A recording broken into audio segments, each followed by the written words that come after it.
Everyone, आज हम पढ़ने जा रहे हैं डाटाबेस। डाटाबेस के अंदर जो सिंपल क्यूरीज है वो हम परफॉर्म करेंगे प्रैक्टिकली, और आज हम बनाएंगे एक टेबल डाटाबेस। डाटाबेस क्या होता है, फर्स्टली वो जान लेते हैं। डाटाबेस होता है a group of interrelated data, इसको हम कहते हैं डाटाबेस। इसके अंदर हम टेबल्स बनाते हैं और इसके अंदर हम परफॉर्म करते हैं सिंपल क्यूरीज। आज हम परफॉर्म करेंगे, यानी कि एक टेबल कैसे बनाएंगे उस पूरे प्रोसेस को हम जानेंगे आज। और जिस लैंग्वेज के ऊपर डाटाबेस काम करता है उसे हम सीक्वल कहते हैं, स्ट्रक्चर्ड क्यूरी लैंग्वेज। चलो शुरू करते हैं।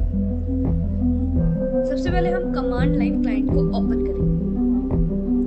तो सबसे पहले हम देखेंगे कि हमारे जो टेबल, हमारे जो सीक्वल में या फिर डाटाबेस कितने बने हुए हैं। शो डाटाबेसेस फंक्शन है जो हमें शो करता है कि हमारे इस पर्टिकुलर लैपटॉप में कितने डाटाबेसेस हैं। CS, हॉस्पिटल मैनेजमेंट, माई सीक्वल, ये सारे के सारे डाटाबेस इसमें बने हुए हैं। अब हम एक खुद का डाटाबेस भी बना सकते हैं with the help of create function। create database का नाम रखते हैं हम school function। अब ये हमारा जो डाटाबेस है वो रेडी हो चुका है। अगर इसको हम देखना चाहते हैं तो हम दोबारा से show फंक्शन को यूज करेंगे। show databases, तो आप देख सकते हो स्कूल फंक्शन के नाम से हमारा डाटाबेस रेडी है। नेक्स्ट,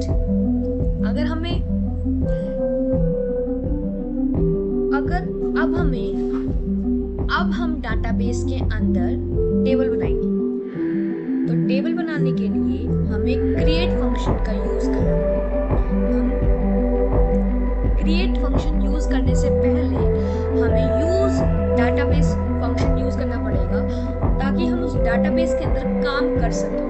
यूज डाटाबेस का नाम है स्कूल फंक्शन। अब हम इसके अंदर कितनी भी टेबल्स बना सकते हैं जो हमारी चॉइस है। चलो शुरू करते हैं। क्रिएट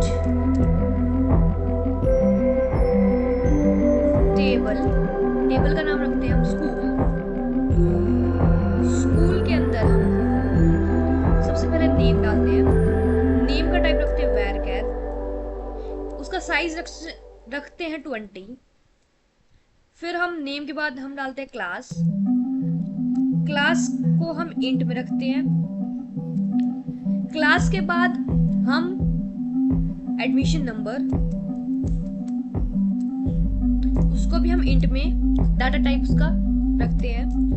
फिर फीस को भी हम इंट में रखते हैं। ब्रैकेट को क्लोज करते हैं और एंटर करते हैं। हमारी टेबल का एक बेसिक स्ट्रक्चर रेडी हो चुका है।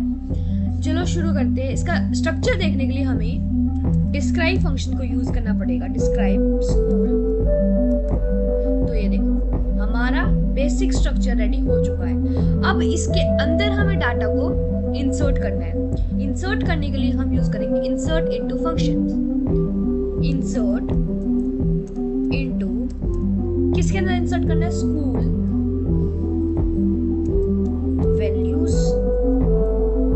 वैल्यूज इंसर्ट करने के सबसे पहले नेम है।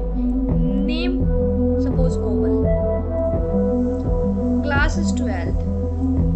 Admission number is 3432 and fees is 2400। तो ये एक वैल्यू, एक पर्टिकुलर हमारे अंदर इस वैल्यूज जो एक पर्टिकुलर डाटा टाइप के अंदर एक रो हमारी इंसर्ट हो चुकी है इस टेबल के अंदर।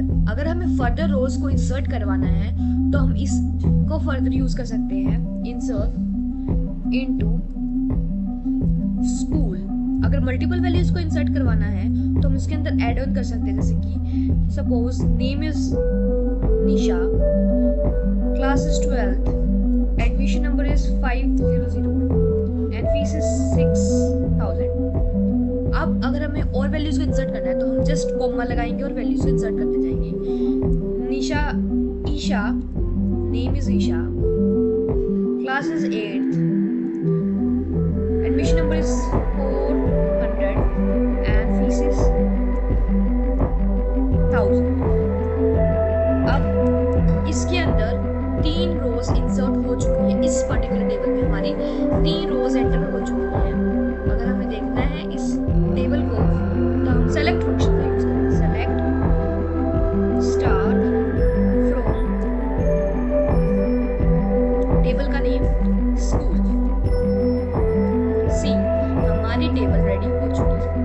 अगर हमें फर्दर इस और वैल्यूज को इंसर्ट करना है तो हम इंसर्ट इनटू फंक्शन को यूज करके और वैल्यूज को इंसर्ट कर सकते हैं। तो दिस इज अप टू, ये आज हमने बेसिक सीखा है। तो एक प्रीव्यू ले लेते हैं हमने आज क्या क्या सीखा है। सबसे पहले हमने सीखा है डाटाबेस को शो करवाना। फिर हमने देखा है शो करने के बाद क्रिएट करना डाटाबेस को यूज करना, टेबल को क्रिएट करना और टेबल के अंदर वैल्यूज, टेबल के स्ट्रक्चर को डिस्क्राइब करना और उसके अंदर वैल्यूज को इंसर्ट करना। ये सारी चीजें आज हम देखी हैं और फर्दर टेबल के अंदर हम और काम भी कर सकते हैं, उसको हम देखेंगे नेक्स्ट वीडियोस में। Thank you.